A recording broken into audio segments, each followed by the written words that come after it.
Vous écoutez Europe 1, il est 9h30. Le journal des médias avec Thomas Joubert. Bonjour Thomas. Bonjour, à la une ce matin, le coup de gueule d'un danseur de Danse avec les stars après l'élimination de Tonya Kissinger. Un premier scandale chez les Miss France et M6 devrait relancer Belle toute nue. Et on commence avec la colère de Maxime de Rémez après l'élimination de Tonya Kissinger. C'était samedi soir dans Danse avec les stars. Élimination assez injuste, compte tenu du niveau de danse de la comédienne. À l'issue des votes, son danseur Maxime de Rémez a tenu à prendre la parole, suscitant un petit moment de malaise sur le plateau. Vous allez l'entendre, l'animateur Vincent Cerruti a tenté de l'interrompre, alors que le danseur mettait clairement en cause le jury. Écoutez. J'aurais un petit mot, je voudrais féliciter Tonya.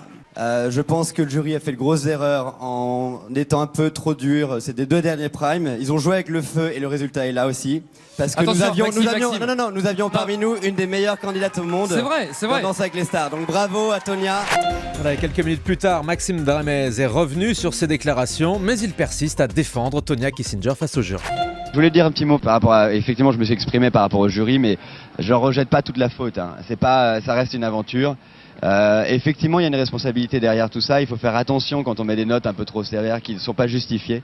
Mais bien sûr que je ne vise pas tout le monde et je ne vise bien sûr pas que le jury. C'est comme ça fait partie du jeu. J'ai été révolté non pas pour moi, j'étais révolté pour Tonya qui ne méritait vraiment pas ça. Et voilà, parce que tout le monde le dit, tout le monde le pense et que c'était une des meilleures candidates au monde si ce n'est pas la meilleure. Donc dans Danse avec les stars.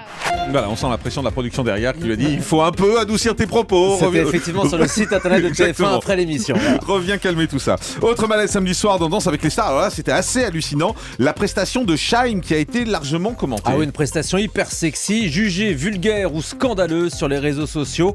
La chanteuse ancienne gagnante de Danse avec les stars a interprété sa nouvelle chanson en mini short blanc et haut transparent. Elle a exécuté une chorégraphie très chaude autour d'un lit entouré de ses danseurs et de ses danseuses avec qui elle enchaînait les poses très suggestives à la fois avec les garçons et avec les filles. Une prestation donc diversement appréciée sur les réseaux sociaux. Les internautes n'ont pas semblé apprécier ce changement d'image de la chanteuse qui a un public, rappelons-le, extrêmement jeune. Un premier scandale chez les Miss France avec une candidate destituée en première minute. Ouais, en dernière minute, oui. Là, il n'y a pas de mini short blanc ou de haut transparent. Pour une fois, il ne s'agit pas de photos sexy. Julie Campolo, Miss Champagne-Ardenne, a été destituée vendredi en raison d'un point de règlement très précis. La jeune femme s'est présentée 5 fois aux élections locales alors que le règlement n'autorise que 3 participations. La Miss a fait part de son incompréhension, d'autant plus qu'elle avait eu l'aval de sa déléguée régionale. Julie Campolo a donc dû rendre son écharpe. Elle affirme se sentir trahie. Elle sera remplacée par sa dauphine Mélissa Cervoni pour le concours du 6 décembre prochain sur TF1. Voilà, et puis une élection Miss France en scandale, c'est pas une élection Miss France de toute façon. Exactement. Le comédien Arnaud de Samer se blesse sur le tournage de Vendredi, tout est permis. Il participait à l'épreuve du décor penché lors d'un enregistrement de la semaine dernière. Arnaud de Samer s'est fait mal à la jambe, une blessure qui a nécessité l'intervention des pompiers. On devrait quand même le retrouver dans l'émission qui sera diffusée le 28 novembre prochain sur TF1. Et puis Arthur prépare une rétrospective pour l'année 2014. L'animateur reviendra sur les meilleurs moments de l'année, tout domaine confondu. Selon nos confrères de Téléstar, ce prime sera diffusé courant décembre. Arthur devrait recevoir Gad Elmaleh, Franck Dubosc, comme d'habitude en fait, Christian Clavier ou encore Valérie Bonneton. Voilà, c'est ça. Belle toute nue, bientôt de retour sur TF1. Sur M6, plus exactement, voilà, l'émission de Relooking qui aide les participantes à s'accepter comme elles sont devrait prochainement revenir à l'antenne d'M6. Téléstar annonce que William Carnimola s'apprête à tourner de nouveaux épisodes de Belle toute nue après 2 ans d'absence. Le spécialiste mode n'avait pas caché sa déception après l'arrêt de l'émission. Et puis une soirée spéciale Maritier, Gilbert Carpentier en préparation sur France 3. France 3 devrait rendre hommage au roi de la variété des années 70. Selon Télécable-Sat Hebdo, la chaîne prépare une émission spéciale avec de nombreuses archives et des invités, notamment Mireille Mathieu, diffusion prévue début 2015.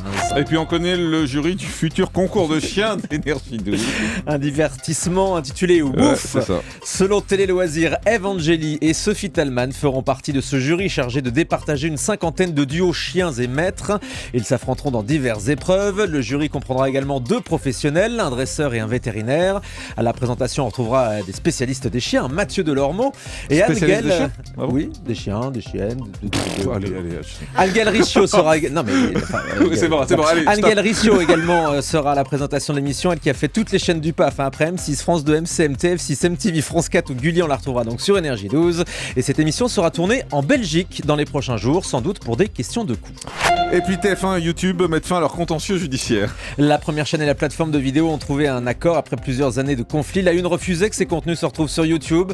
Désormais, TF1 autorisera le géant américain à diffuser ces images en échange de la garantie des droits d'auteur. Et La Une proposera aussi des contenus exclusifs. Et puis on termine avec le chiffre du jour. 77 ans, le créateur des séries Magnum et K2000 est décédé ce week-end à l'âge de 77 ans. Glenn Larson avait été le scénariste et producteur de ces séries cultes des années 70 et 80. On lui devait aussi la série Galactica. Merci beaucoup. Et puis je vous signale un numéro exceptionnel de Crime ce soir sur Énergie 12 qui sera consacré au sexe et aux abus de faiblesse avec des témoignages assez surréalistes à ne pas manquer. Attention, c'est une émission qui est interdite au moins de 12 ans ce soir en raison des thèmes et des sujets qui sont traités.